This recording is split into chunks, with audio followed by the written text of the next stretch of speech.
Welcome to South of Left Field. My name is Jimmy, and I'm going to visit parties. Now, by this, of course, as you can imagine, I mean political parties. And they seem to be something of a source of aggravation sometimes to people. And there's a lot of talk about how having two political parties just tearing at each other all the time, we have what's called gridlock in our government. So, to understand why we have only two parties and understand why we have parties at all, once again, in retirement, I have time to read, time to think.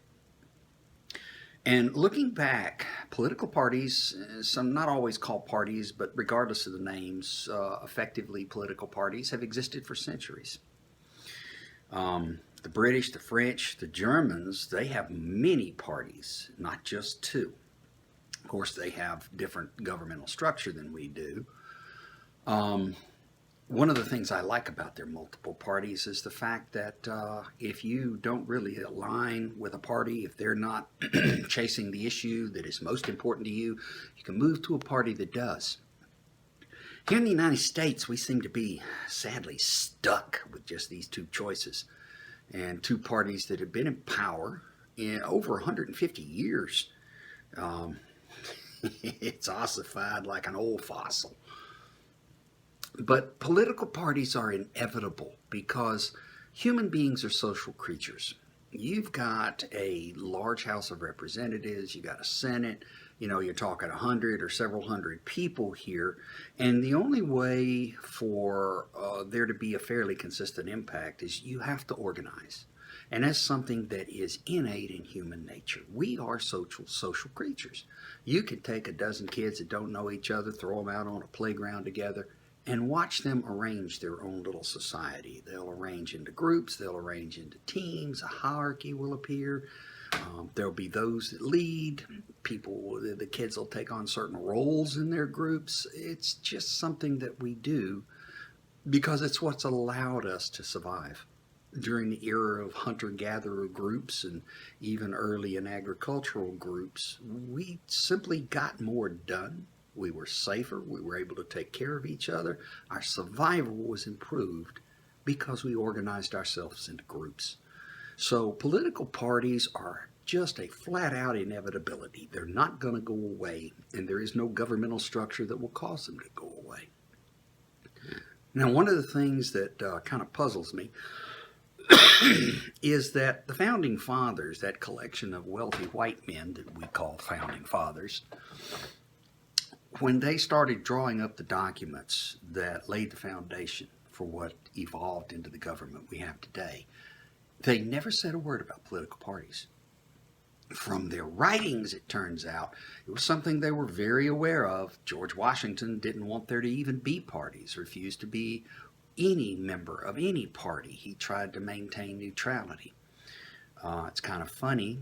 Thomas Jefferson, who wrote, and I'm going to paraphrase him here, if the only way to get to heaven was by joining a political party, I'd rather not go. I say that's amusing to me because he was one of the founders of the Republican Party and was elected as a Republican when he ran for president. So the framers, the Founding Fathers, they didn't put any guidance in the Constitution. They didn't acknowledge political parties existed or would exist. They did not provide any framework or anything to address the question of political parties. Now, George Washington's fear seems to be the case today. His greatest fear was that the politicians who were members of the party would give their first allegiance to the party and not to the well-being of their people, their constituents, and not to the nation. And I feel very much that that's true of both of these political parties. They have their own axe to grind, they've got their own agenda, and overriding everything is this drive for them to become the one major controlling power so that they can arrange things the way the party leadership wants it to be arranged.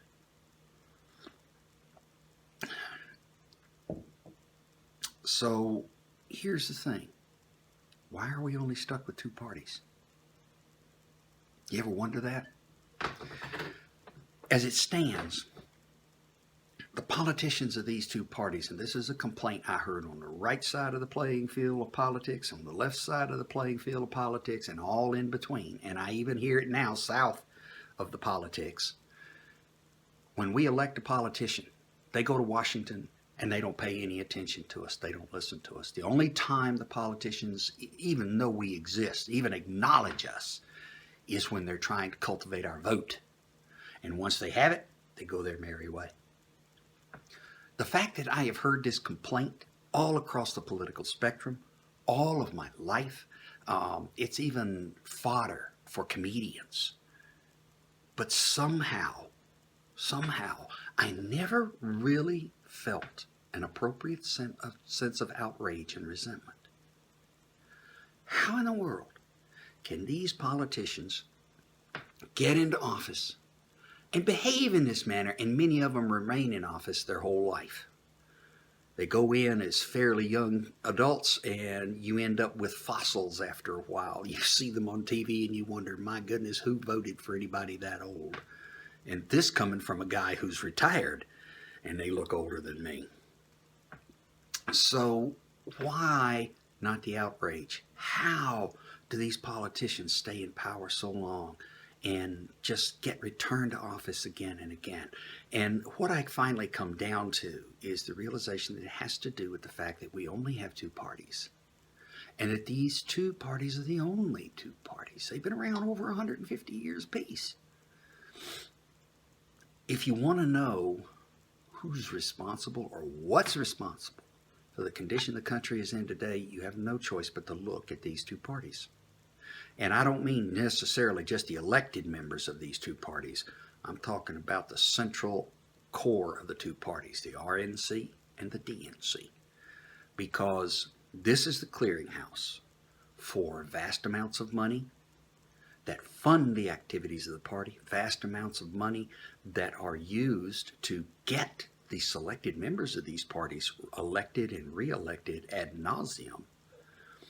And as a consequence, I'm confident when I say that it's the reason that these two parties and the elected officials at these two parties are selling to the sources of their money. This is the reason that we, as a people, don't get respect from the politicians. They don't look after our needs. They don't do anything to protect or enhance our lives. They operate solely at the whim and solely for the needs of the party. And an extension of that, they're wealthy benefactors because they can't survive without the benefactor's wealth. So they have an obligation. They'll deny it to their dying day, but they have an obligation. Now I'm going to stop this here, and I'll call this part 1, and I'm going to pick up the topic in another recording because I really am trying to keep these things under 10 minutes. I don't want them to run too long. I don't want to get too mouthy. So thank you very much for watching. I hope you're finding this of interest, and I hope you look forward to number 2 in this video little series as much as I do. Thank you for watching.